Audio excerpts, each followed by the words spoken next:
All right, I'll get started.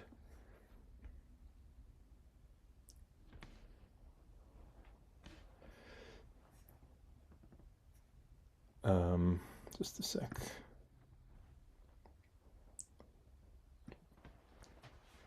Welcome to another edition of the webinar series Radical Hope in Feverish Times. This one entitled Finding Psyche in Feverish Times. The series is sponsored by the J.S. Woodsworth Chair in the Humanities, dedicated to engaged humanistic education, highlighting moral courage, passion for truth, and social empowerment. The Simon Fraser University Institute for the Humanities, in its 43rd year of supporting humanities in the public sphere, and Ecoculture Lab, which seeks new forms of conversation and collaboration toward ways of life that are ecologically viable, aesthetically inspiring, and socially just. Webinars are recorded and will be made available on the websites of the Institute and of Ecoculture Lab. The series is produced at Simon Fraser University, which respectfully acknowledges the Musqueam, Squamish, Tsleil-Waututh, Katzie, Kwikwetlam, Kekite, Kwantlen, Semiahmoo, and Tsawwassen peoples on whose unceded traditional territories our three campuses reside.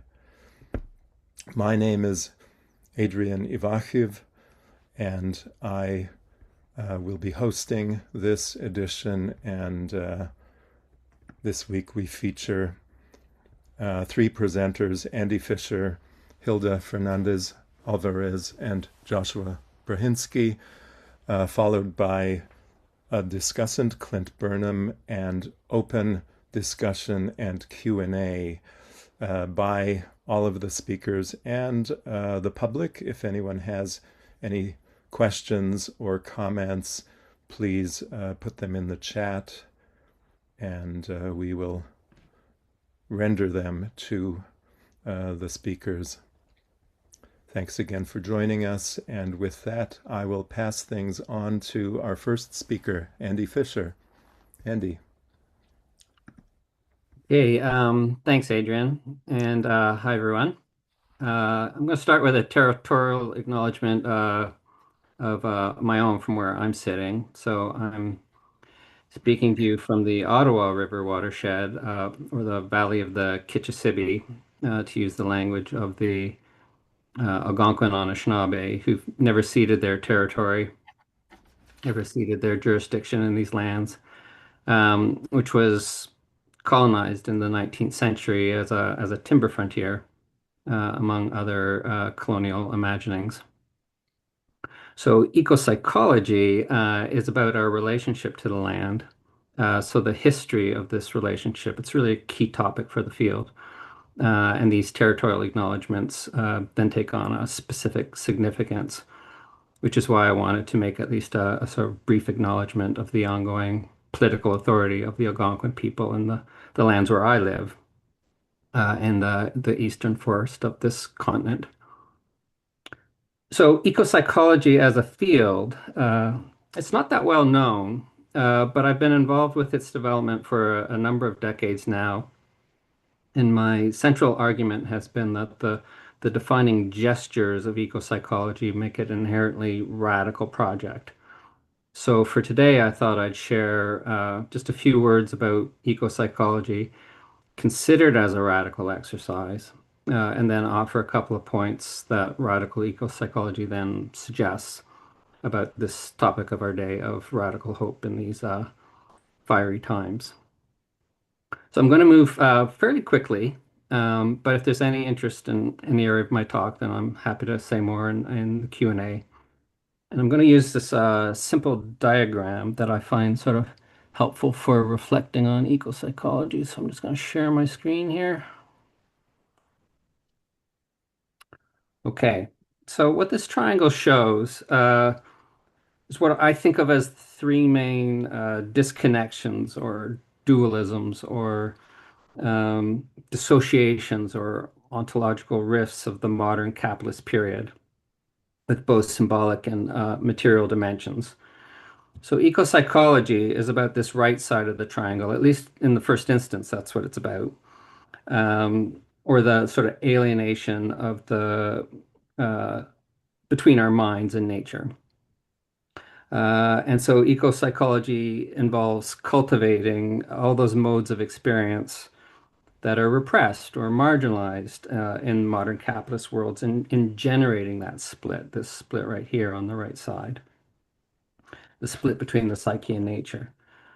So we can describe these modes of experience, that are marginalized in modern capitalist world with words like sort of embodied, sensuous, poetic, relational, animistic, ritualistic, soulful, erotic, non-ordinary, including through the use of psychedelics, mythological, oniric or dreaming, the divine feminine, place-based, and so on. It's a really long list. And I call the embrace or the remembrance of these marginalized modes of being recollective ecopsychology, because it's about this process of remembering. So, and I see this as an essentially spiritual project because it's about releasing the disembodied nature dominating ego in favor of a self that's more identified with the spirit of life and with our earth home. So this is a form of self that ecopsychologists call an ecological self. The problem, though, with defining ecopsychology only by this recollective side of the field is that it gives the impression that the psyche-nature relationship occurs in some, pure asocial space rather than being complexly intertwined with the unfinished business of history, including white supremacy, colonialism, cis heteropatriarchy, ableism, class war, and so on. So, practically speaking, this shows up in the field and how it's dominated by sort of well-off white Europeans like me. So, this is why I've argued that eco-psychology also has to have a critical side in addition to this recollective side. And the critical side involves, it's still about getting from psyche to nature, but by going what I call the long way around the triangle, right? So that means going through the society corner or through all the history this corner signifies and that we're still living through today, all too obviously and painfully and currently, like this very day today, with what's happening in the war in the Middle East. So, what this critical ecopsychology highlights as well is that the history of the disconnection of these three splits shown on the triangle is exactly the history of capitalism, because the central gesture of capitalism can be seen as splitting or disintegration. This is the way capital gets accumulated through these processes. And this makes for the brutalism that Achille Mbembe describes so very vividly.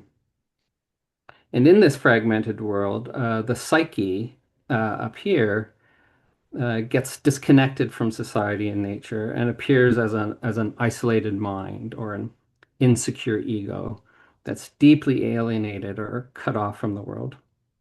In the pithy formulation of Joel Cavell, the eco-socialist and psychoanalyst Joel Cavell, ego and capital grow together. Ego and capital grow together. And the ego here is written with an uppercase E to clarify that the term refers to a form of selfhood that feels highly separate from the rest of the world. And in this sense is a despiritualized self or an anti-ecological self. And thus the historical development of capitalism can be seen as a process of spiritual impoverishment. Or in the language of Buddhist psychology, this historical process is a flowering of hatred and greed and delusion, which means that capitalism just generates tremendous suffering. So this brings me to my first point, which says that the ego provides no ground for hope, because genuine hope needs the spiritual ground of the deep psyche. On the diagram here, indicated by the words sort of heart and soul, sort of pointing toward this deeper spiritual ground. So radical hope, we could say, is an attitude of the heart or an orientation of the spirit, as the civil rights lawyer Brian Stevenson puts it. So in an always uncertain world. In other words, hope, as I'm using the word, doesn't depend on certainty about a particular future, but on how we're moved spiritually or motivated by our most skillful aspirations. So I'll stop the share there. So to illustrate this point, I'm going to use another image, which I got from the Quaker author Parker Palmer, although I present it differently than he does. Um, so here's a strip of paper, and it's white on one side, and which let's make that our inner world, and green on the other side, so that's like the outer world. And when the piece of paper is like this, then this green and white side, don't touch at all. So there's this separation between inner and outer. So this is the mode of ego, just for the sake of simplicity. Um, and in this case, hope can only be sort of false or illusory or desperate, coming from a place of despair. Because for the ego, the main task is always to get secure somehow. But this is an impossible task in that the ego can never defeat the void that's created by this illusory sense of separation. And this is related to the phenomenon of climate nihilism, which asks, what's the point of anything if we're all just going up in flames, right? Well, this is the ego's question, with its scope of meaning limited to the satisfaction of its own desires and continuance. But the meaning of life is never strictly ours. Because we're not just these, self-identical globules of desire, but we're rather sort of woven up from the depths of life. So we need another image to get to radical hope, so we take this strip of paper and we transform it into a Mobius strip. Right? So this is what I call the mode of soul, in which we experience our individual souls. We can still take the white side to mean our inner world, but if you trace it, it then becomes the outer world, back to the inner world, right? So this is our individual souls being claimed by the soul of the larger world, or by the deep life in us, where we're no longer our little selves. And what's remarkable about the Mobius strip is that there's two sides, but there's only one surface, right? And this illustrates how we can differentiate our inner lives from the exterior world, but not making them separate or splitting them apart, right? So that's what you get back in this mode. So in this mode, the Mobius strip, we feel ourselves inside the living world and of the living world, rather than just somehow outside of it, needing to control it and needing some illusory sense of hope as a kind of false refuge for our terror or our grief or political depression, to use a term that's going around currently. But getting our lives into the shape of a Mobius strip, it's not easy. It requires a difficult process of discernment, where we bring into focus our calling or our genius or our gifts or our spiritual duty to bring forth what is within us. So whatever term we use, this is about our unique way of loving the world and laboring to creatively bring new form into the world and to transform, heal, or regenerate the world. And that's what the Mobius strip, that's what it's meant to show as I'm using it here. And this is what I'm trying to do, for example, the most obvious example with radical ecopsychology. It's a new form of psychology that I think is more adequate to our times than psychology as we've come to know it. So this is a hopeful exercise, a soulful exercise. And hope in this sense then becomes an act of expression or form making rather than a mere state of mind. And this is creative hope, to use Adrian's term.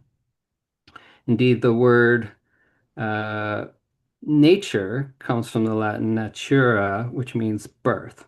So creative hope, in the way I'm using the term, is about participating in a reconstitutive way in the formativity or metamorphosis or continual birthing of new form that is the natural world. But as I say, this is a matter of discernment that requires spiritual community to help us get clear about our spiritual responsibilities from our different social locations and in light of the call of the historical times we live in. It's also a matter of politics because the system of capital doesn't want us to know our souls, doesn't want us to regenerate the world. And there's a question of justice about who gets to know their calling or find their mysterious thread in life. And then this then brings me to my second point, which I have less time to make. I can see the clock running down. But I do want to just squeak it in here because it speaks to this matter of hope as necessarily a collective practice.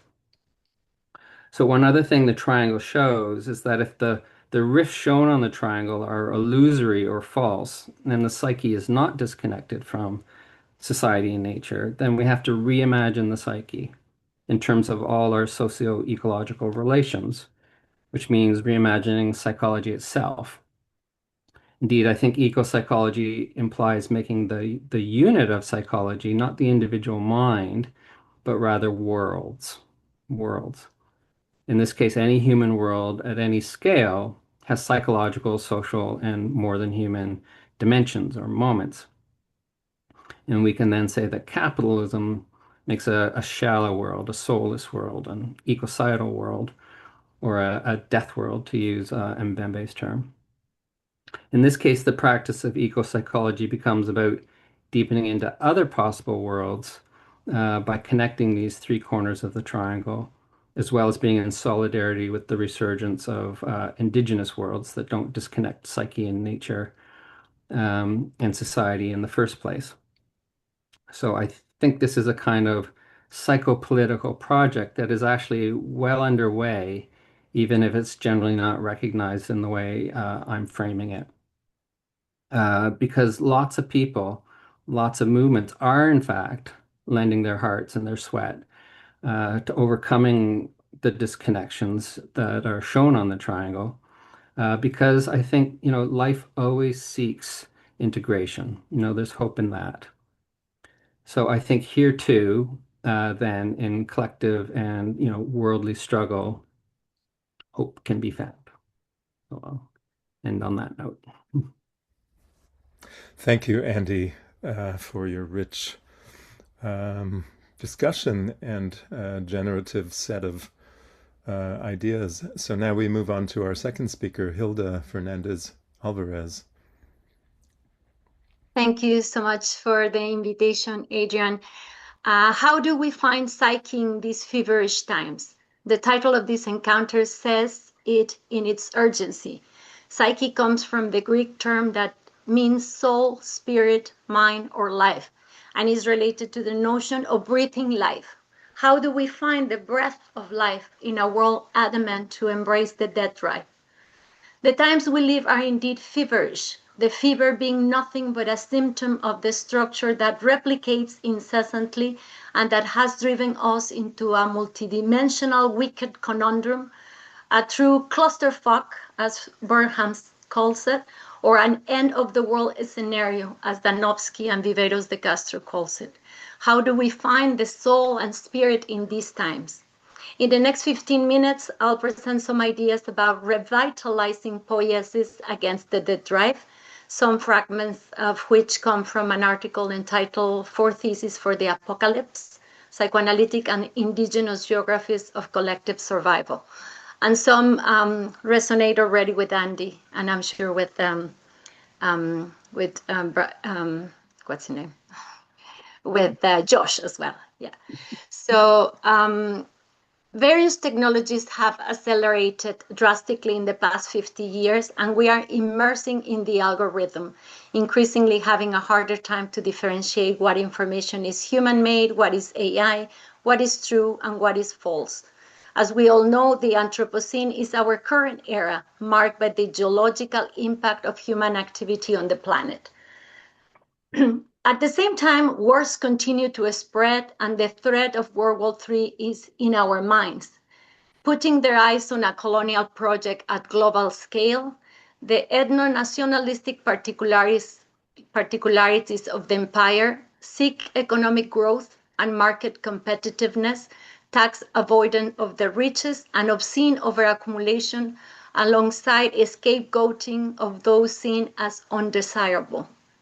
This is a shameless strategy orchestrated by global oligarchies to take control of the world and prepare to increasingly dispose of the most vulnerable when a scarcity of various sorts escalates because of climate change. That is what Chad Hadi calls right-wing climate realism. Late capitalism has been welded to the death drive, a constant force that seeks compulsive repetition by killing life, dehumanizing people, and devastating the world. The full complexity of this conundrum, environmental, geological, economic, humanitarian, governance, etc., is impossible to conceive, more so to find solutions. So we must assume impossibility to start with. A solution of all, the masculine logic in Lacanian terms, renders our attempts impotent because it's based on the fantasy that there is one that is not castrated. The logic of all seeks a totalizing, all-at-once solution, apart from believing that the whole has no whole, or that every question has an answer. If anything, nowadays, the importance of questions has increased. Questions whose value consists precisely in being asked rather than responded to. Traditions akin to utilitarianism have a harder time understanding this. There is not a straight line between cause and effect, and not all questions should aim at gaining answers. Approaching the impossibility of our times requires a not-all approach, the feminine logical set in Lacanian psychoanalysis. This position relates to Lacan's own rendition of the Aristotelian logic of the not, an open set that affirms castration through a double negative. Not all are not castrated. Such position allows for a circumvention of phallic domination, to a polyknoted crisis, and not all critical response of expansive possibilities. Hope logically can come from the phallic order, discourses that pretend to know it all or attempt to dominate others. Hope comes beyond what requires rational precision or reverence of the established discourses. As an open set, it doesn't contain any of its boundary points, meaning it is open beyond the constraining limits of the structure and can include a multitude of approaches, including the masculine, the queer, the mad, the sad, and more, including the bad, but not all. From the vast array of problems we face, I will focus on two of the most pressing issues, which align with Andy's and Josh's presentation. The first is about our relationship with the planet, and the second is about political polarization between two deaths. At present, the scales of the subject finitude converge with the world's projected finitude. The planetary instability and irreversible catastrophe ahead puts us in between two deaths. Aristotle wrote that there are two types of life, of which Arendt and Agamben further elaborate: Zoe, the physiological life, the naked life, and bios, the social and political life. Similarly, in Seminar 7, Lacan introduces two types of death in relationship to the tragedy of Antigone, the real death and the symbolic death.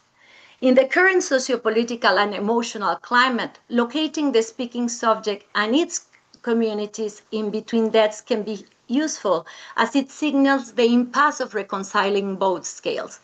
Being between deaths indicates that we must assume some sort of death in the individual level, while Lacan articulates in his later work as décêtre, or subjective destitution, to preserve collective life.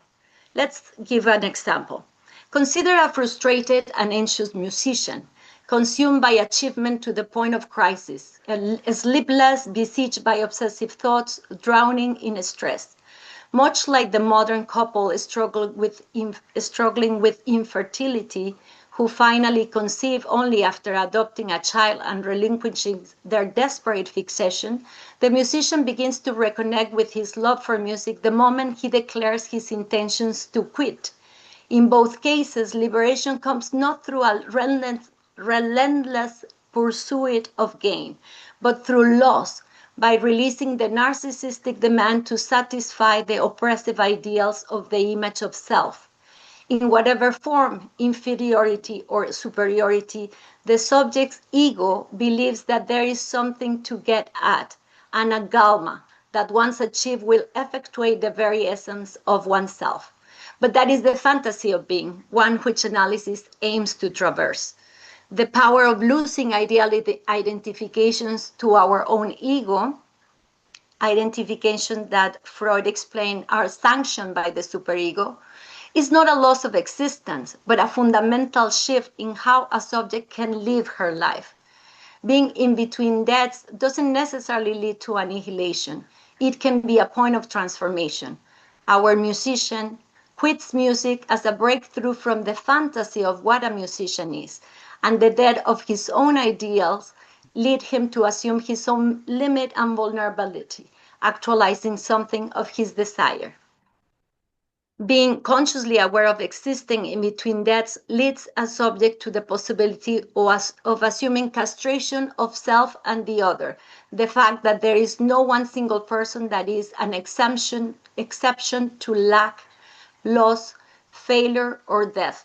Accepting castration or the death of a burdensome part of our own ego ideals prepare us to assume finitude at the subjective level and simultaneously constitutes a form of collective resistance against falling into the second death, an absolute death of the collective in the symbolic that attempts to leave no trace to account for history. To find hope, we must find a way to realize certain horizontality in the social bond. At the same time that we will still value different experiences, trajectories, and voices. We must find a common dream, a collective endeavor, and for that we require certain disposition. We must learn humility and care to be able to create truly powerful options in the tragic moment, such as the one we live in. Perhaps this is the effective dimension of true militancies that go beyond the narcissistic enjoyment of self-righteous antagonism. The second problem I focus on is political polarization. The identitarian pull towards sameness and the sanctioned permission to hate, sustained by the algorithm and increasing global horror. Polarization has always existed, but the kind that we confront now is based increasingly on affect and identity, engulfing social identity to political identity. Polarization bundles together affective stance regarding culture, lifestyle, media consumption. It's us against them, and it sanctions hate. Hate is part of humans' affective life, and we know is the underside of love. Freud discussed at least two forms of hating. One which the ego rejects something as unpleasurable and frustrating, me, not me. The other type of hate, in contrast, touches something that the person cannot recognize on their own self, and because his dangerous proximity to the subject is rejected as the object. That is the hate that destroys the other with cruelty. That is the hate that dehumanizes others and radicalizes people. That is the passion of hate, as Lacan calls it. And polarization is a decision to coagulate thought and embrace hate. It renders the opponent as abstract object of a mass, making individuals equally responsible for the governments they have in their countries, blaming them for atrocities committed by brutal regimes if they are of certain religion, race, ethnicity, culture, or political affiliation. For that, I believe that the militancy that are embraced are making a difference with regards to polarization. The militancy that psychoanalysis offers, the active, combative, and dedicated serving to a cause, cannot be enchanted by violence and totalizing claims. Its cause is the subject of the unconscious, which is not the individual, but the discourse that adamantly grabs bodies. I make a differentiation between the militancies that refer to representation, which is focused on the signifier, a rhetorical nature, where polarization tends to thrive. It gains mainly like the right to who speaks, whereas there are militancies that are of production. This is all based on theory of discourse, that albeit they are linked to signifiers, the militancies of production, they focus on the materialization of its effects. Politics of production concerned with actions that involve bodies, and that it has tangible effects, such as the global Sumut flotilla, fundraising, attending to the communities directly, etc. I'm moving on to the last point. I'm skipping some. If we must create a world, what hope is possible? How do we revitalize poiesis? We must relaunch our conceptualizations and be open to hosting what appears perhaps as a disparaging approach. We must hybridize to create a possibility from the impossibility of encountering the material and the semiotic world.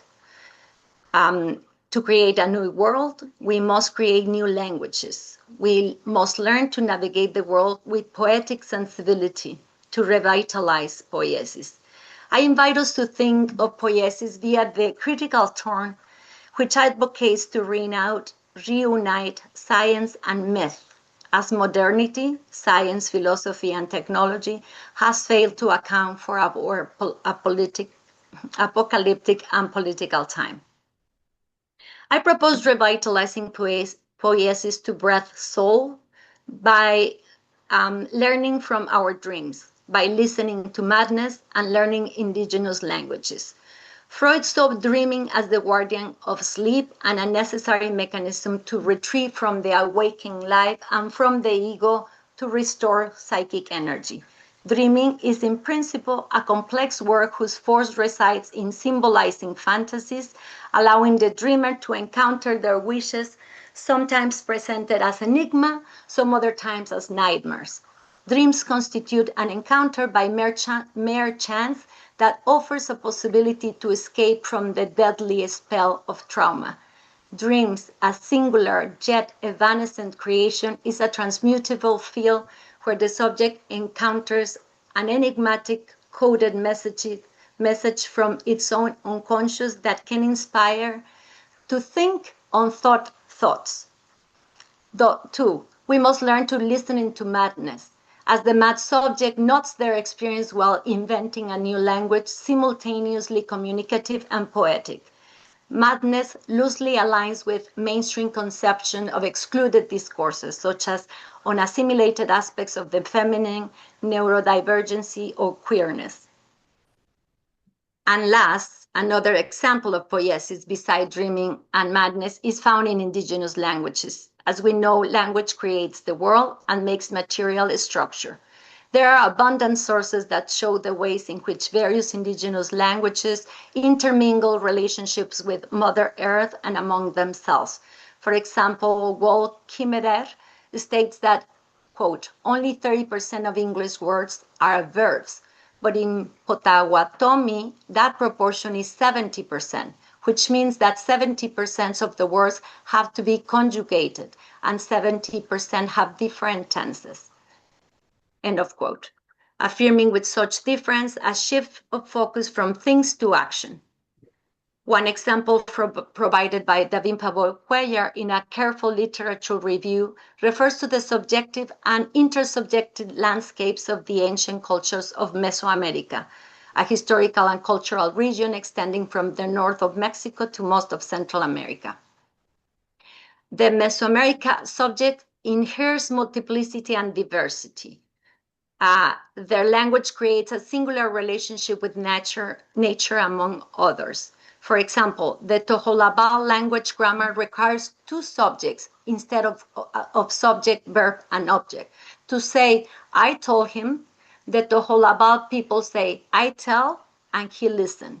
Or the Purepecha, through whom Lenkersdorf encountered the nosotric logic, we others, which creates phrases such as, one of us, we committed a crime.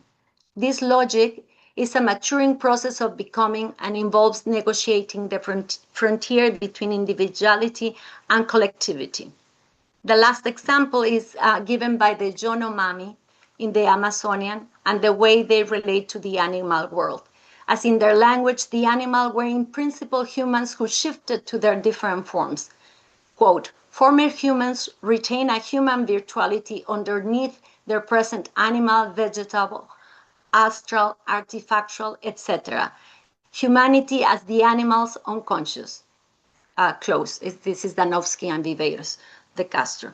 The Yonomami affirm anthropomorphism more than anthropocentrism, which gives, for example, the jaguar people or the monkey people agency. We will need to develop ways of engaging with the poetic beyond the conventional forms of poetic writing by learning to listen to our dreams, learning from indigenous cultures and languages, and to learn to hear those whose experience circumvents the phallic norm. Kids, the crazy, the mad, the sad, women. Perhaps we will get to the point of finding radical wisdom in those phenomena, in those voices. Thank you. Thank you, Hilda. Moving along to our third speaker, Josh Brahinsky. Hi, folks. Okay, that was such a great setup for what I'm thinking about. Thanks, Hilda and Andy. So I'm going to talk about charismatic Christians, which I don't think for most people in this conversation would sort of assume that fits well. But here's what the argument basically is. Charismatic communities model something that the left persistently struggles to produce: durable practices for sustaining the collective conviction that the world can be otherwise. And what's really key here is they're durable, they sustain, and they enable people to imagine differently. So this is a Black church tradition of self-induced madness, perhaps self-induced poetic poesis that connects the inner and the outer, and it absolutely offers new ways to negotiate individuality and collectivity, and it trains us in doing so. So this is where I'm going in terms of connecting to what Andy and Hilda were talking about. And so for me, this starts, I am a union organizer. I spent a lot of my time in my life organizing unions. And so when I went to grad school, I wanted to study the best organizers in the world. And I was like, who are these people? And if you look at the charismatic Christians in the world, they start with a couple thousand in about 1900 and are about 500 million by the end of the 20th century. So this is a group of people that have taken something that they're building and just expanded it incredibly. And I was like, I want to understand how that works and what it's about.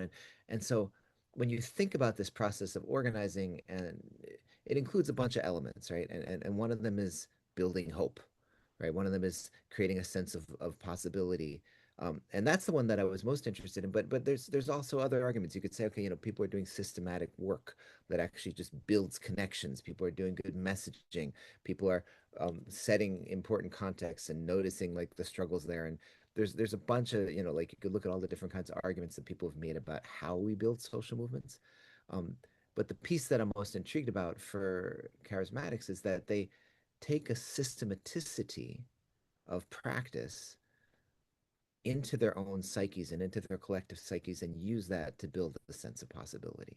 And they have a set of practices that do it, and they have a history of it. And the history is super interesting. So this is what I want to sort of show you all. And it's partly because, if you think today about where social division works, right, there's sort of a secular left, and then a spiritual right wing in the United States, anyways, and that's a massive divide and really a big misunderstanding there, I think. Um, and so where the left sees like people being manipulated and controlled, they're missing an opportunity to build alliances and also to learn from people who have incredible organizing skills and capacity for developing hope. So that's what I want to explain. All right. So if you start out, charismatic movement starts in 1906, or that's when it really explodes. And what you see is a group of hundreds and then thousands of people. I'm talking about Azusa Street revival in LA, right? That's the sort of most famous moment. And it's led by a half-blind black preacher. There are women leading this organ, it's the most multiracial thing you can find in 1906 in the United States. It's as diverse as it gets. It's poor people, and it's people who basically say we can do this world differently. Maybe we're going to reject what's happening right now. We're going to reject modernity, right? So we're going to say what's happening, the militarism that's happening, the capitalism that's happening. We hate it. Like there's a famous quote that comes out of the Azusa Street revival where there's a preacher and I'll put it in lay terms, but basically he says, um, we have a problem. There's a lot of rich, there's a lot of poor, and the poor are going to get angry and they're going to start fighting and stealing bread from the rich. And then there's going to be blood on the streets. This is like a wildly powerful class analysis that's in the middle of a charismatic evangelical revival.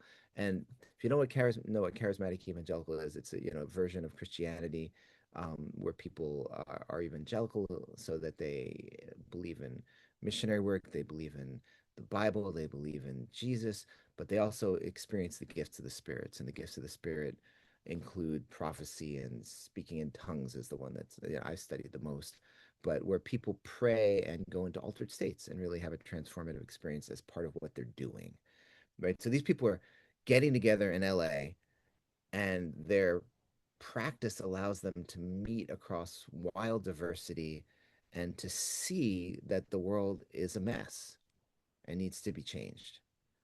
And they spread out from there all around the world. 1930, second image really here is Arkansas, in 1930 in the mountains. There's these big box stores that are moving into the mountains of Arkansas, and they're knocking out all the local businesses, right? So like things like Macy's are coming in, and the lead organizers against this were the charismatic evangelicals, the Pentecostals, right? Because they had built a community that could fight these things, and they had a sense that the world didn't have to be like this.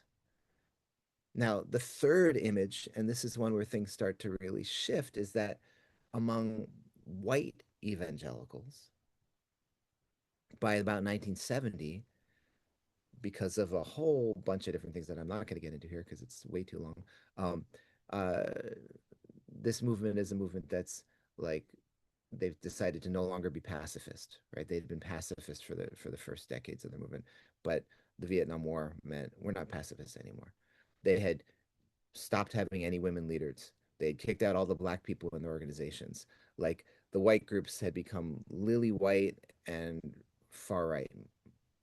So there's an interesting thing here, but the thing that they kept, the thing that the 1970s and that today's charismatic even Pentecostals in the United States, the white Pentecostals keep, is the sense that the world is something that they can think differently. They don't have to think within the world. They can think outside of it, and they can think about a radically different possibility. And that was something that gave them hope and gave them possibility and allowed them to become activists in the world.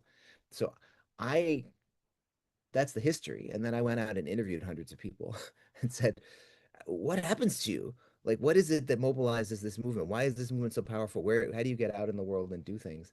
And the answer again and again, and maybe that's because I'm not sure why it was, but the answer again and again was that people, when they prayed, when they worked together, when they worshipped, they felt themselves change, and they felt that they could become both more like creative and possible. Like it was sort of a renewal in their minds, and a sense of being a different person. I mean, the whole concept of this movement is to be born again, right?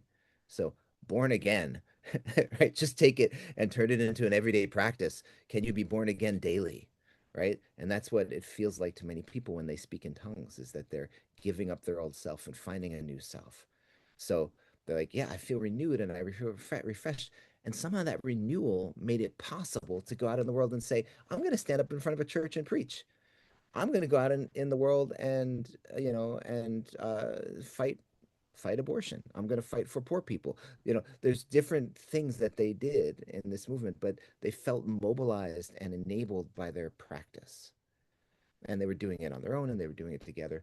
So we decided to study this. I'm a anthropologist first, but then started studying like what's going on in the body here. How does the inner and the outer work for these people? Like, let's get really inner for a second. Um, and so we had people do a few like just experiments where, I mean, we studied their brains, but I'm going to just talk about one little piece, which is when people are praying, we tested to see, is there a change in the way that they approach language? Does language become more flexible? Are they able to think outside the box that they started in? And so we did a divergent thinking task, which details could be, I could tell you more details later, but really simply they made a list of words, then they prayed a bunch, they made another list of words. And what you find is that when people prayed and felt deeply surrendered, when they felt like they were giving up control, the words at the beginning of the prayer were much more clustered together in a thought circle than the words at the end of the prayer. That's how you measure creativity, one psychological way to do it. So people who were more surrendered were loosening their associational matrix. They were being able to make connections that they hadn't made before. They were feeling possibilities of thought that they had never, like, that weren't there, right? So prayer was literally a practice that did that. And not only that, when they prayed together, so we were having people doing it together, the togetherness facilitated that. So there's a surrender that you're doing, and then it's facilitated by your company, by who you're surrendering with. And you get this literal change in like how you can think. Um, and you could talk about there's brain measures that go with it and stuff like that. But basically what's important here, right, is that they built an institution and call it a church, right? And people go every Sunday and then they practice every day. And what they do with that work is they come up with ways of thinking differently. Now, part of the challenge and is that it depends on which church you're in. When you reintegrate your loosening, right? You loosen your brain, you come up with new thoughts. Well, if you're in a church where everybody's thinking together and working on, being really upset about the immigrants down the road, um, that's what's going to get sort of solidified after the loosening. And that's maybe even where you go loosen. That's the loosening. You can go in that direction. You can get looser that way. You can be like, oh, I'm really more upset about the immigrants, right? It can hurt people. It can be. There's no politics to this, and I think that's probably true of poesis in general. And that I'm not sure if you'd agree, Hilda, but my feeling is that the loosening and the poetics, they work really well for the Nazis, and they work really well for the leftists as well. And so the puzzle is like, how do we get that loosening and how do we channel it in a way that takes that hope and really takes care of each other and makes it loving? And you can see that, in Black churches, which this is not always true, and these are big generalizations, but there's a really different politics that comes out of the same charismatic practice where people are doing, they're loosening their semantic and their hope, becoming filled with hope. But the hope is not so parochial. The circle is broader than it is in the white churches. And I don't really understand why. But to me, that's the actual big puzzle right here, is like, can we figure out how to loosen, and then can we figure out how to do it in a way that's got a big circle where we're loving much bigger than just the 5 people around us or the 100 people around us or that sort of thing. And so I think that's interesting. I think we have a tool that the charismatics have built that's durable, that's systematic, that allows us to open. And then we sort of have a question about how big the circle that we open up into.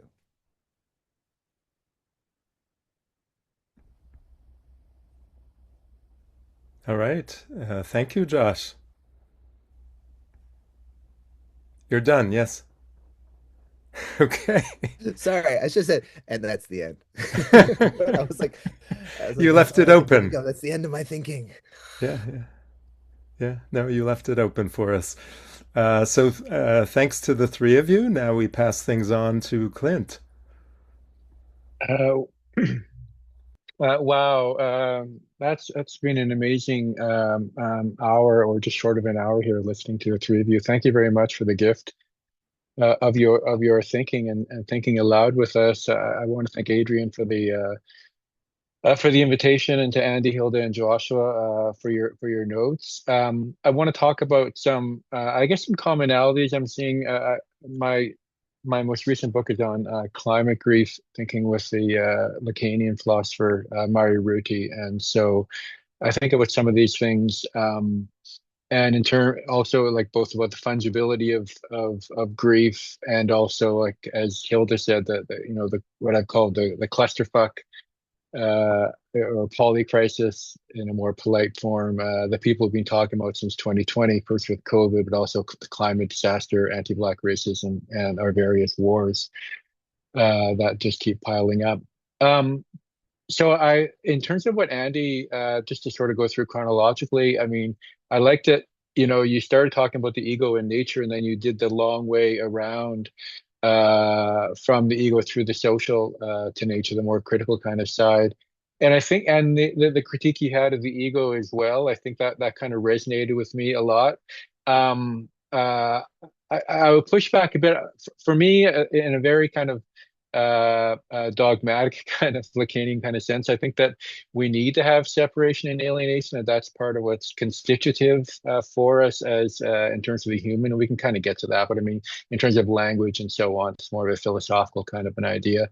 But I did finally, and I said this when you sent around your notes, the idea of the Mobius strip has been a really important topological sort of figure for Lacan as well, for thinking about what he calls extimacy. So both the intimacy of the subject or the unconscious, and for Lacan, the unconscious is always social at the same time. It's the discourse of the other. So that Mobius strip, I think, is really quite important.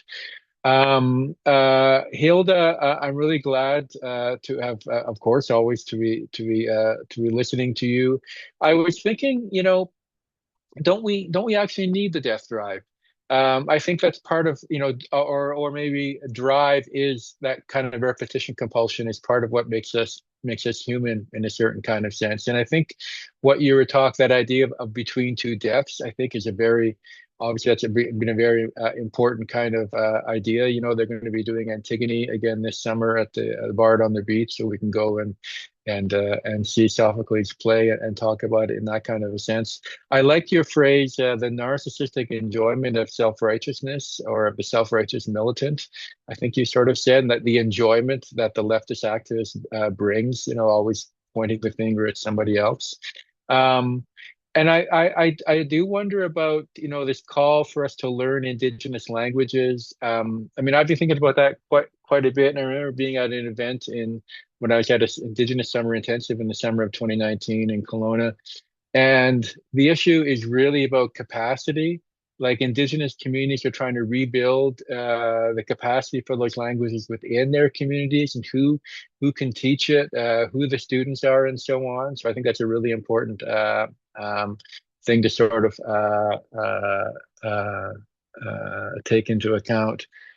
And finally, Joshua, when I got up this morning, I did know we'd be talking about charismatic evangelism because I saw your notes, but it was a great capper for today's talk. And a friend of Hilda's and mine, Callum Matheson, has written about snake handlers and evangelical speaking in tongues as well. I really liked how you talked about it, both around organization and the role of prayer in thought.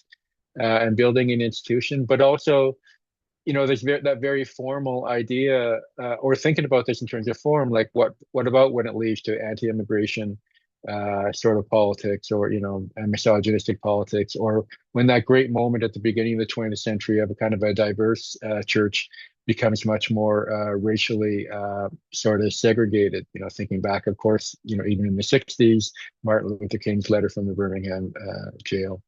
And in terms of just a couple of final thoughts around this, because think about in terms of climate itself, sometimes I wonder, or I kind of make the provocation that in some ways we're all climate denialists. We always think if we do the recycling or if I take the bus to work, somehow I'm not to blame, but maybe everyone's hands are dirty in a certain kind of way.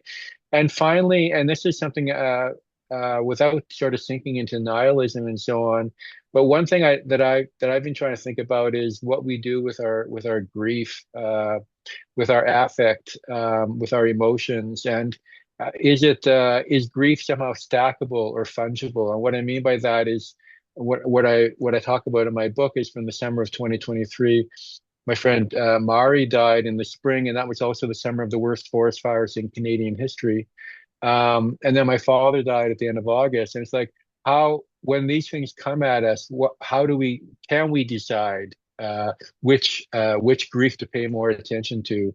And is there any way of thinking about grief that also offers us the possibility for liberation and emancipation? So thank you very much again, everyone, for your talks, and thanks, Adrian, for bringing us together. Thank you, Clint. So I think there's a lot of things for us to talk about, but we can start with some of what Clint has said in response to the three of your talks. Whether, if any of you would like to respond to what he said, and maybe starting with Andy, the point about alienation from nature, alienation being thought of as constitutive of the human being. Is there something for us to think about in that difference of perspectives, or anything else, Andy, that you might want to respond to, and then Hilda and Josh as well? Yeah, no, I'm glad to speak to that. I mean, ecopsychology is constantly being accused of being romantic and thinking there's some way of having, this unmediated state of unity with nature, and that's not what I'm getting at. But it's always hard in a short period of time to put all these sort of qualifiers in. So it raises the question of what I'm calling, in my current sort of thinking, the human ecological condition. And this is one reason why I insist on going through the society corner to acknowledge all these mediations, linguistic and otherwise, which means, makes for an impossible sort of state of, oneness within the terms of the human ecological condition. But for me, I guess it's, precisely because of that state of mediation, that we need the kind of spiritual discipline that we've been talking about, the kind of spiritual practices that we've been talking about, because then that makes for a more relational world rather than the death world, even if there's this, impossibility of, except perhaps in, states of bliss or mysticism, to achieve some sort of state of, non-duality. And so, like my comment where I cite Joel Cavell, saying ego and capital go together, this is this sort of historically anomalous kind of world that, just is so dramatically despiritualized. And it's the spiritual practice, like Josh is talking about, or, Hilda with the turn to these various realms, that are needed for a skillful mediation that preserve a sense of unity, within the terms of the human ecological condition. And, Adrian and I went to the same school, and there was a prof there who wrote a book called The Natural Alien. And so, this is a conversation that's been going on for a while. Are we these, Heidegger calls us creatures of distance, the human sort of somehow transcends the world in terms of being able to differentiate the world as such. And then this makes, as I say, the task of skillfully engaging that mediation sort of essential to being human. And I guess that's what I'd want to point at. Thanks, Andy. Anyone else? Hilda, maybe any further thoughts on the death drive? Sure. Yeah, I always think about the death drive as, a continuation of the life drive, right? I don't think that's in Freud. So the the repetition as well is part of life, right? Like if we stop repeating, we stop living in a way. So it's always this Moebius relationship between these concepts, life, death, alienation, separation, that is it's a matter of how one navigates those sort of continuations, right? Like how do we gain some life from death, and and gain some death from too much of life, for example, too much of this life of the ego, that is in principle the most alienating aspect of our existences, because is the place where we misrecognize ourselves, is the place where we assume the sanctioned discourses. It's where we identify with those imposed sort of norms, such as heteronormativity, patriarchy, like racism, etc. Right? So it's how do we? It is not a full separation, is not a full alienation, is not full death, full life. It's always in between, a becoming heuristic in nature. Yeah, it sounds like the Mebius strip is doing a lot of work for us in our discussion here. Um, Josh, any thoughts, or anyone? And at this point, we can open things up to general discussion. But if anyone in the audience as well has thoughts, and I may have gotten it wrong, is it the chat that we use, or is it another Huyen, who I believe is there? Um, can you correct me on that if it's not the chat? I'm interested in, once you get your chat, I just say hello, yeah, just to see, yeah, the Q&A. Q&A. I'm Yeah. interested in the the inner and the outer piece that Andy, you were talking about. And like, it seems to me like sort of your analysis, I'd be curious what you would take, like how you would analyze charismatic Christianity, or how you would analyze these practices, which to me feel like they they juggle the inner and the outer. So for instance, speaking in tongues, right, is a practice of words that have no semantic referent, right? And there's all sorts of arguments about how semantic they should be or shouldn't be, but for the most part, people are using nonsense words, and they're having deep emotions. So they're releasing their body, they're releasing their tongue, and what we should is also releasing their mind. So there's all this sort of loosening going on within this structure, and it's been theorized by many. I mean, there's all these sort of leftists, Donna Haraway and uh, Sheila Sandoval and Elaine Badu and Zizek, and all these people talk about the ways that this going into the non-semantic opens up possibilities, and that then the breakthrough that can be used as like Paul's model of like changing yourself, like boom, like that, also opens up possibilities for being different.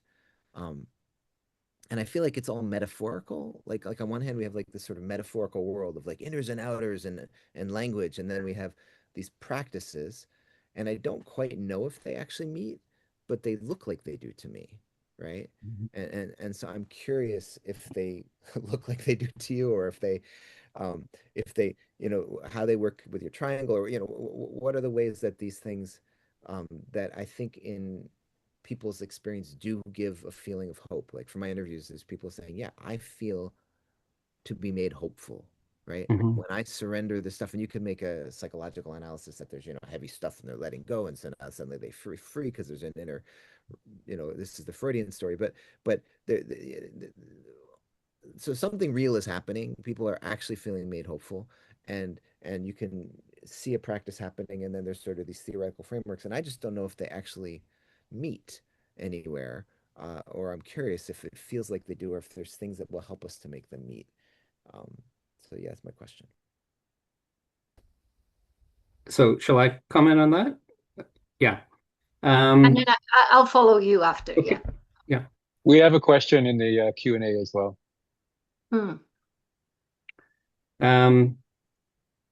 Yeah, you ask about the sort of relates to the triangle, and there's another triangle, another diagram I use, which is a circle. But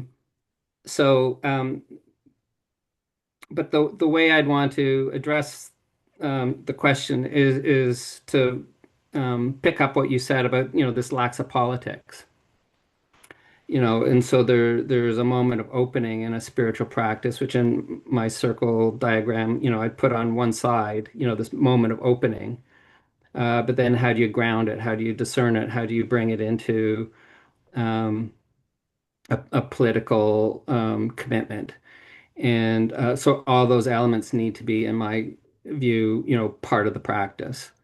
So that opening, there's some talk in this in like the psychedelics world where you have these moments of opening, these sort of return to these critical developmental moments in life, and then you can redo them. So you've got this narrow window, and you can take it in any number of ways. So how you handle that opening is really key.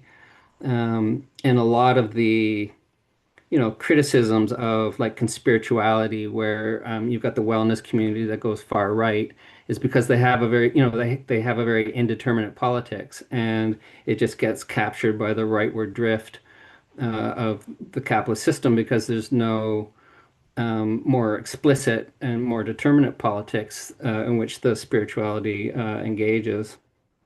And so, I like what Hilda said, with these deaths, because, I would translate it just into the sense of, sort of self-transformation and social transformation, sort of dialectic between them.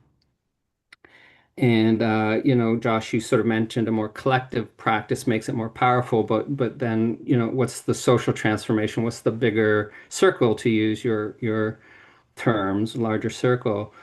So what's the vision of social transformations, or what's the politics, that is skillful and has heart? And our, for me, one of the ideas of being radical is our highest aspirations, dignity and compassion and, justice, all these terms that we would want in any kind of spiritually or creation-based spiritual practice. So I think it's a matter of recognizing what you're describing with the charismatic Christians as sort of one moment of a larger practice that needs all of these, spiritual as well as, I would distinguish spirit from soul in terms of sort of dimensions of practice. And soul's got a sort of more, involves more discernment on an individual level. Whereas spirit tends to sort of open to the one and to the possibility, and discernment's when you bring it into more of a focus in the soul dimension of this sort of model that I work with, but without sort of getting into a fuller discussion of the sort of larger model. I would say that, as I say, that I think there's many dimensions to the needed practice, and the key missing piece tends to be that. That politics, and the collective, a vision of collective transformation as well as the self-transformation. I hope So, Oh. are you done, Andy? Sorry. Yes. So on to Hilda, and then we do have a few comments in the Q&A. And just in case others in the audience are wondering, we've started this new webinar using this new webinar program, so that's why I was a little confused. But if you go to the More button and click on that, you'll find a Q&A button there where you can add comments. So Hilda? Yeah, very briefly, to give a space for the people who want to have their saying too. I think that something about the charismatic practices, I see them similar to the effects of going to a rave or some sort of connection with sort of a crowd that loosen themselves in a community and explode their jouissance or their intensities in a in a kind of a soulful way.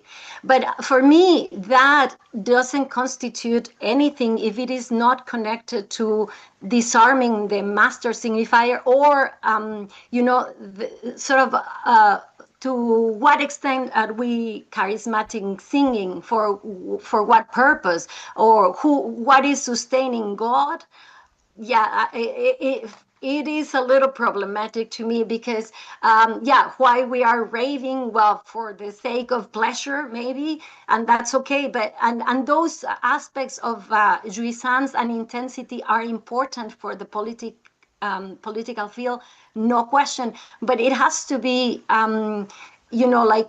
materialize and articulate the master signifier that is sustaining those practices, because otherwise it goes, wherever it goes, collectively, to produce a master signifier. Just wanted to say that. So I think I'll follow up by reading one of the comments, which is more of a rhetorical question, but I think it follows well. And then I'll read a couple of the questions. So Edward Henderson writes, interesting conversations. Thank you. A radical thought. Can we find a way to turn around the US B-52s currently en route to Iran from England, or perhaps immobilize the doomsday buttons currently controlled by insane people? So I think that relates to the master signifier or something like that.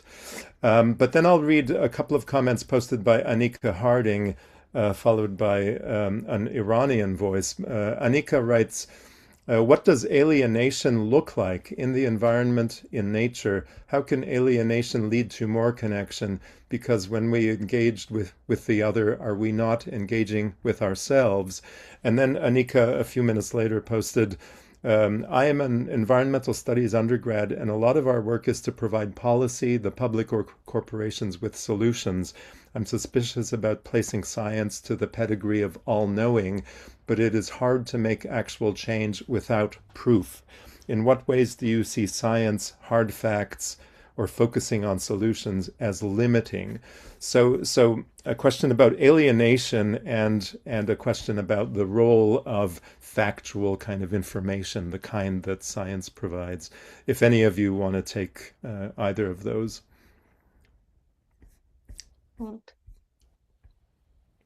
Clint Adrian. Yeah, sorry, I had my hand up.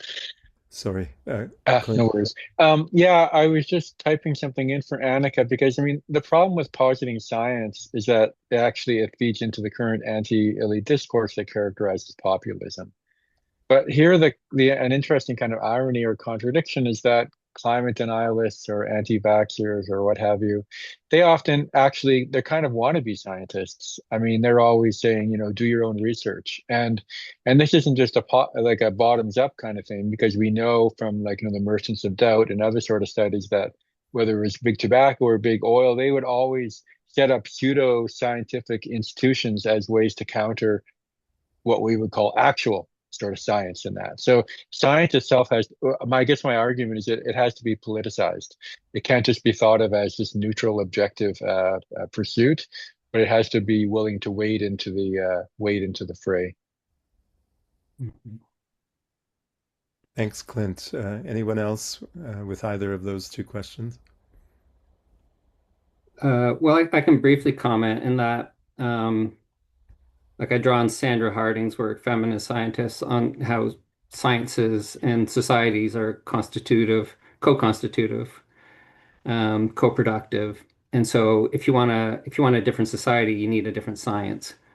So I don't think we can avoid the conversation. And in that triangle, I do a sort of make a move that Clint made, and that's politics is on the society corner, and psyche on the psyche corner. And I do argue strongly that these disconnections shown on the triangle are illusory. And so science is always political. Science is always there's always interests and character structures involved in the production of science. And so we need to sort of see that whole picture and then critically reflect on the science and cultivate the kind of science for the kind of world that we're trying to move toward with hope. Okay, and I want to make sure that I read Shakiba's uh, question as well. So I'll do that now, and then we'll have a little more time for more general discussion. Shakiba Shakir Hosseini writes, while I find your reflections on ecopsychology, language, and community inspiring, I cannot help but feel that much of what is being described here belongs to the symbolic and imaginary dimensions of hope, forms of mediation that are fundamentally human constructions. From where I stand, as an Iranian living under the immediate threat of the destruction of my country and its civilization in upcoming hours by the President of the United States, these forms of hope can sometimes feel not only distant but even dangerous, as if they risk becoming a kind of defensive incapacity in the face of the reality of the world after October 7th. Perhaps the global North may never fully experience the conditions many of us live in, but this leads me to a more fundamental question. In such a world, should we hope at all? Or does hope, in its common forms, function as a way of distancing us from confronting death, both as reality and as the real, capital R? So whoever wants to, we can all think about that for a moment as well. But if anyone, I can um, go. I can yeah, go if Hilda. that's okay. Well, first of all, Shakiva is a dear colleague of mine, and I just send you a solidarious hug, Shakiva. And I'm very, very happy that you are present here and that you posed this important question. When I was preparing for this talk, I was thinking on Fanon and the militancies that he proposes. And I was thinking that like thinking from the sort of militancies or activism or responses that one can sort of draw from the psychoanalytic reflections, it cannot solve the whole thing. It cannot solve those questions in which the threat of violence is so immediate. So I wonder if in those moments we move from or we shift, like the engagement with theory, we move the engagement to a much more effective political organization, such as like the Fanonian way, that creates resistances very very clearly in those sort of borders of heightened conflict.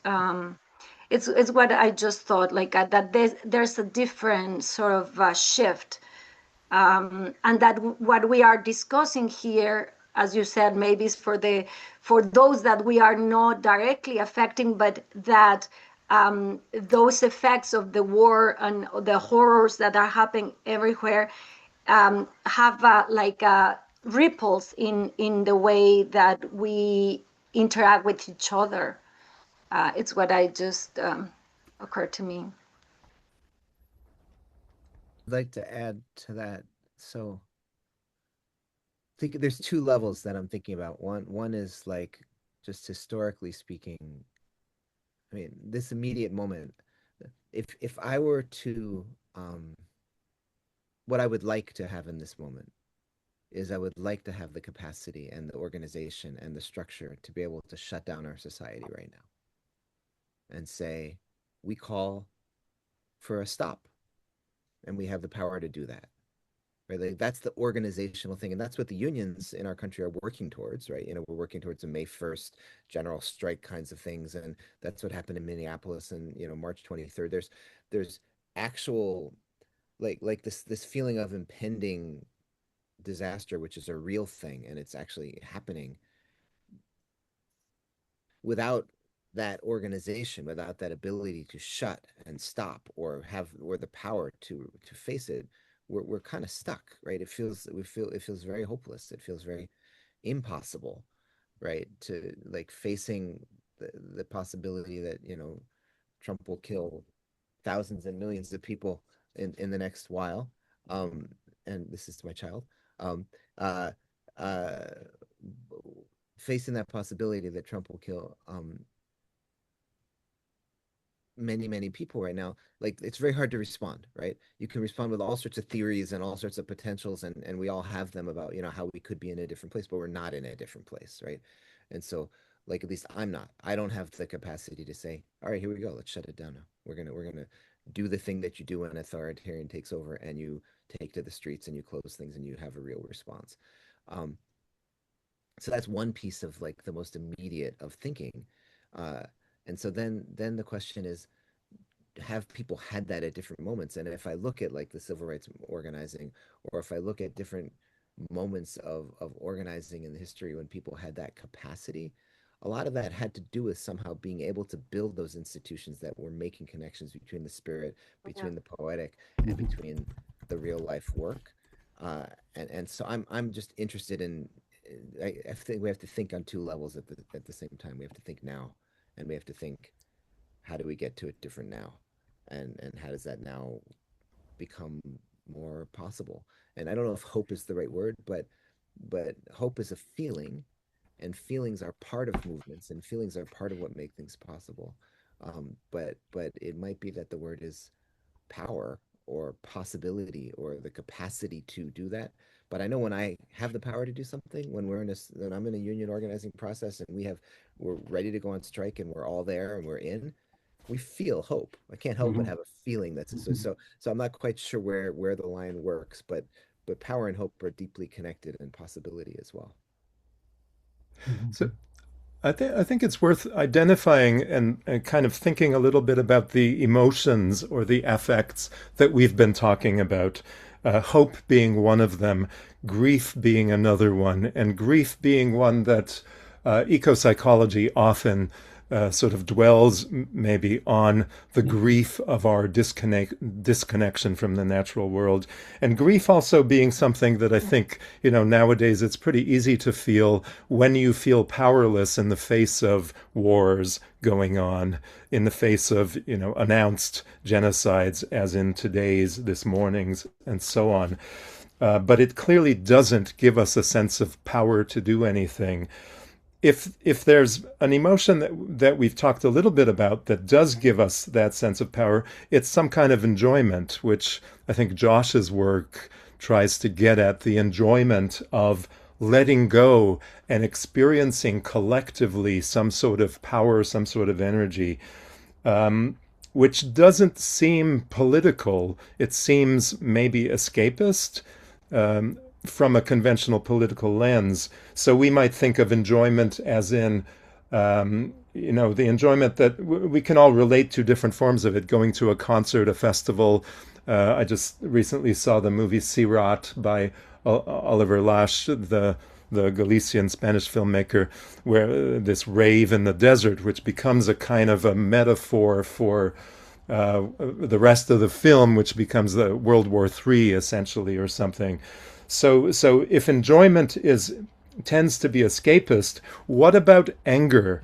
No one has really talked about that. And is there a way to bring anger together with love, another emotion we haven't really talked about, in the face of events that do elicit a kind of,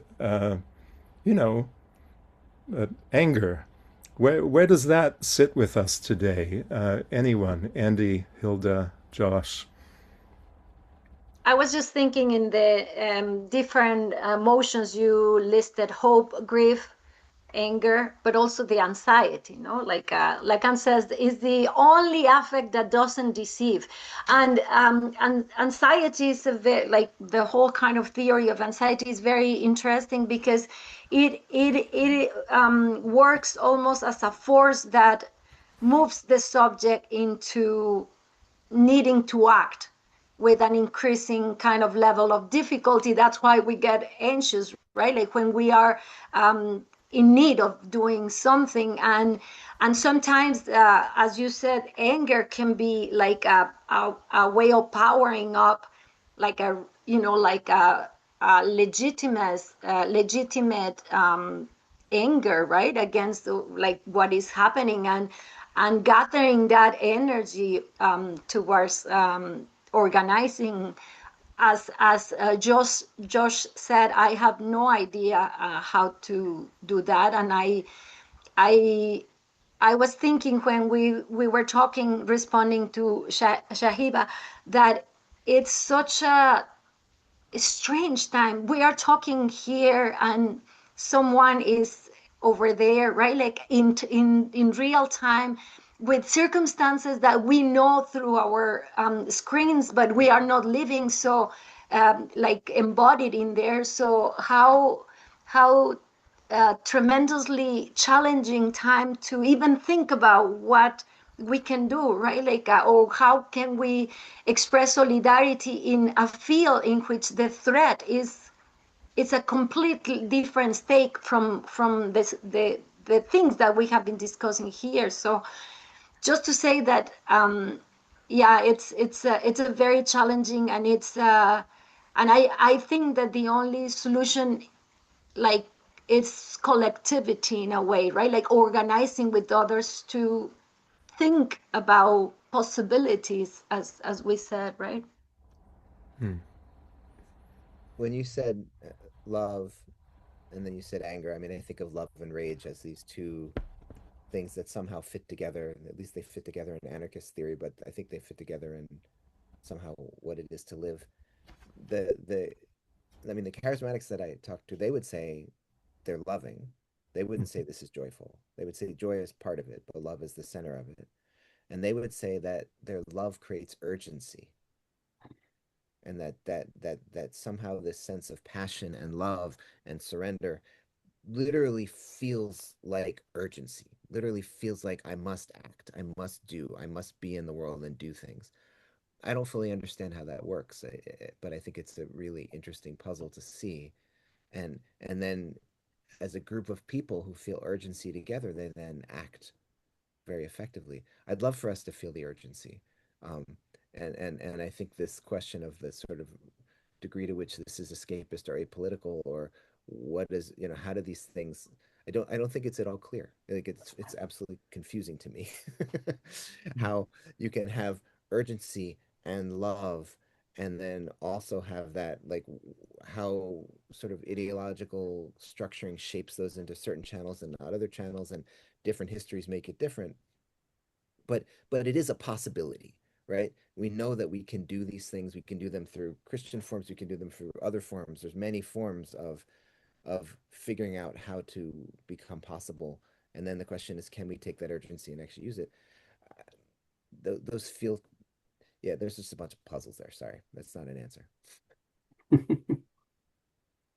Maybe I'll just say a couple words on this. And I mean, the idea of emotion, it comes from the term ex movere. So, in emotion theory, emotions are considered like action tendencies. Like an emotion isn't just here, and then you know, emotions are motivating. That's what the word means. So it's not about, and so I think of all of these emotions as sort of ecologically intertwined. One folds into the other, and all of them are implying, powerful actions if they're handled skillfully. So, and I think of the rage of a James Baldwin, which is this rage against the injustice. It's the when you're imploding in humiliation or shame, then you explode outward as a way of sort of asserting your existence, or seeking some kind of justice. So, I take all of the emotions, and at the base of all of them, I agree is love, because that's the sort of, in my way of understanding, that's the basic substance of the cosmos. And, so that's all of our intentions have this kind of, however unskillful or twisted, there's always a love at the base of it all. And so when you work with these spiritual passions, then that's where the motivating of the needed action will come from. And that's why, I'm interested in what you're saying, Josh, about unions because, I spent a year working in a union education program for the postal union in Canada. And it was these kinds of, I was trying to work on sort of repurposing unions as an institution, as a place for deepening into other possible worlds and drawing in, the social gospel, or, because there's this sort of allergy to spirituality, and so within labor, in many labor circles. And so trying to, there's a whole history of, Christian, left-wing Christianity, so it doesn't have to be this secular left. And so I think, the direction involves, this antagonism between, or not antagonism, but the reclaiming of these spiritual modes that are spiritually motivating within institutional environments as a direction for the kind of big changes that we're looking for. Hmm. Can I say something? Sure. Yeah, like Edward Anderson. Yeah, just reading one of the questions. Collective action, absolutely. Occupy every U.S. consulate in Canada for the love of this planet. And I was thinking, like, reading that, that maybe the action and the love and the sort of need of organizing. I mean, it appears very obvious what I am going to say, but sometimes we need to say it, that it depends on the space, right? In the space or the region in which the struggle is occurring. Like, we are approaching from a global north, kind of North America sort of perspective, but it reminds me of a book that I was reading about theology, and how they were shifting, like the theological question from they were comparing it was about theology after Gaza, and they were saying how in the times of the Holocaust, they say there's no God after the Holocaust, and that it has shifted. There's no God in Gaza. So sort of turning the question of temporality to the space, and I think that helps a great deal to sort of be very modest in our attempts to, generate a theory or generate sort of potential answers, because it depends on the space in which the struggle is occurring. No? All right. We are beyond the 90-minute mark, so I think we can start to wrap up. And to do that, I think I'll read the last comment that came in from Patrick Redig, because I think it resonates with Andy's thought about love being the basic structure of the cosmos, an idea which I think we can't help but love that idea, but it's really hard to keep it in mind with everything going on in the world these days.